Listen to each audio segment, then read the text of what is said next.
మోకాళ్ళ మరియు నడుము నొప్పులకు చిన్న ఇంజెక్షన్ ద్వారా పరిష్కారం. డాక్టర్ ప్రకాష్ గుడిపూడి, 18 సంవత్సరాల అనుభవం. సంప్రదించండి elite spine and pain management centre, Manikonda, Hyderabad. పిల్లలు పుట్టినప్పటి నుంచి పెరిగి పెద్దయ్యే వరకు తమ గుండెల్లో పెట్టుకుని చూసుకుంటుంటారు తల్లిదండ్రులు. అటువంటి అమ్మా నాన్నలను జాగ్రత్తగా చూసుకోకపోగా ఓ కన్న కొడుకే అన్యాయంగా ఆస్తిని కాజేసి వారి వృద్ధాప్యాన్ని సైతం లెక్క చేయకుండా అమానుషంగా ప్రవర్తిస్తున్నాడు. తరచూ దాడికి పాల్పడుతూ వారిని తీవ్ర భయాందోళనకు గురి చేస్తున్న అమానవీయ ఘటన ఇది. వారు మోసపోయారు, దెబ్బలు తిన్నారు, ఉండటానికి ఇళ్లు కూడా లేక రోడ్డు మీద పడ్డారు. మీరు చూస్తున్నది సామ పాపిరెడ్డి, సుగుణమ్మ దంపతులు. ప్రస్తుతం వారికి కనీసం ఉండడానికి ఇళ్లు కూడా లేని పరిస్థితి. దీనంతటికీ కారణం ఎవరో పగవారో దాయాదులో కాదు, వారి కన్న కొడుకులు. నవమాసాలు మోసిన కన్న కొడుకే వారిని తన్ని తరిమేశాడు, ఆస్తి దోచేశాడు, కట్టుబట్టలతో వారిని రోడ్డు మీద వదిలేశాడు. సూర్యాపేట జిల్లాలోని శంకన్నగూడెంలో నివాసముంటున్నారు ఈ వృద్ధ దంపతులు. వీరికి ఓ కొడుకు, 5 కూతుళ్లు సంతానం. కొంతకాలం క్రితం వరకు అంతా బాగానే ఉన్నా ఎప్పుడైతే ఆస్తిపై కొడుకు దృష్టి పడిందో వారికి అది శాపమైంది.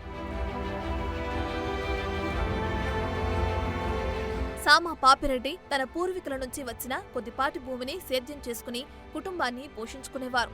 పాపిరెడ్డి ఒక్కగానొక్క కొడుకైన శంకర్ రెడ్డిని చదివించి ప్రయోజకుని చేశారు ఆ దంపతులు. వృద్ధాప్యంలో అండగా ఉంటాడని ఆశిస్తే ఉన్న 2 ఎకరాల భూమిని తమకు తెలియకుండా అధికారుల సాయంతో తమ పేరు మీద రిజిస్ట్రేషన్ చేయించుకున్నాడని పాపిరెడ్డి దంపతులు ఆరోపిస్తున్నారు. చివరకు తాము ఉంటున్న చిన్న ఇంటిని కూడా తన భార్య పేరుపై రిజిస్ట్రేషన్ చేయించి తమను ఇంటి నుంచి వెళ్లగొట్టాడని ఆ వృద్ధ తల్లిదండ్రులు ఆవేదన వ్యక్తం చేస్తున్నారు. మమ్మల్ని చూస్తలేడు సార్, 10-15 సంవత్సరాల సంధి చూస్తలేడు.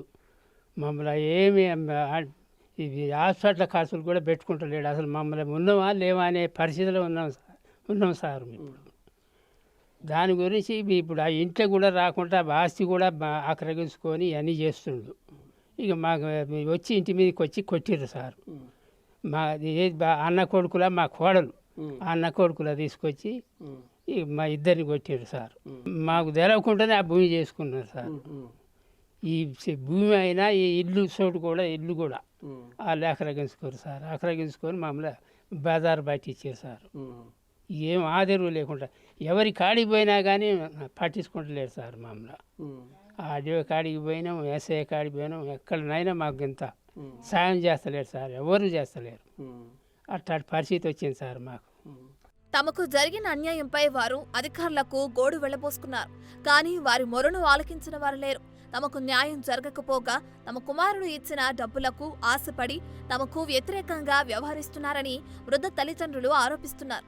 తమను ఇంటి నుంచి వెళ్లగొడుతూ తమను తీవ్రంగా గాయపరిచాడని చెబుతున్నారు ఆ వృద్ధ దంపతులు. దీనికి సంబంధించి పోలీస్ స్టేషన్లో ఫిర్యాదు చేసి 1 నెల రోజులు దాటినప్పటికీ ఇప్పటి వరకు ఏ విధమైన చర్యలు తీసుకోలేదని ఆవేదన వ్యక్తం చేస్తున్నారు.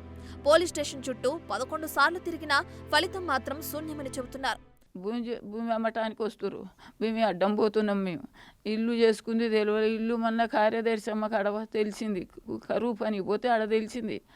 పోతే వద్దు, ఇల్లు నా ఇంట్లో వద్దు, ఇల్లు ఎట్లా చేసుకున్నది, నా ఇల్లు నాది, భూమి నాది, నువ్వు భూమికి ఎందుకు అడ్డం పోతున్నావు, నువ్వు నన్ను ఎందుకు అమ్ముకొనిస్తలేవు అని పల్ల నన్ను కొడుతుంటే, కొడలే కొడుతుంటే ఈయన వస్తాయనే కొడుకు ఈయన కొట్టిండు. నేను బియ్యరెడ్డి కాలిన సారు 15 చదివించి 250 గజాలు 300 గజం వెంబడి కొనిచ్చిన సారు. అది రేకుల రూములు వేసినాము. మళ్ళీ తర్వాత అది అమ్ముకొని ఇప్పుడు 4 పొర్లు ఇల్లు కట్టుకుని నెలకు 50,000 వస్తాయి సారు. నా పిల్లలకి ఏమి ఇవ్వాలి. నేను ఆ భూమి ఉంటే మా బతుకుదేర కోసం ఉంచుకున్నాం సార్ మేము. గత ప్రభుత్వంలో తమకు ఎలాగైనా న్యాయం జరగలేదు. కానీ సీఎం రేవంత్ రెడ్డి హయాంలో అయినా తమకు న్యాయం జరుగుతుందని ఆశిస్తున్నారు ఆ వృద్ధ దంపతులు. కాంగ్రెస్ సర్కార్ తీసుకొచ్చిన ప్రజావాణిలో తమకు న్యాయం చేయాలంటూ అర్జీని పెట్టుకున్నారు ఈ వృద్ధ దంపతులు. ఇకనైనా తమకు న్యాయం జరుగుతుందన్న ఆశలో ఉన్నారు. జీవితపు చరమాంకంలో అండగా ఉంటాడనుకున్న కన్న కొడుకుపై న్యాయ పోరాటం చేయాల్సి వస్తుందని కలలో కూడా ఊహించలేదంటున్నారు ఈ వృద్ధ దంపతులు.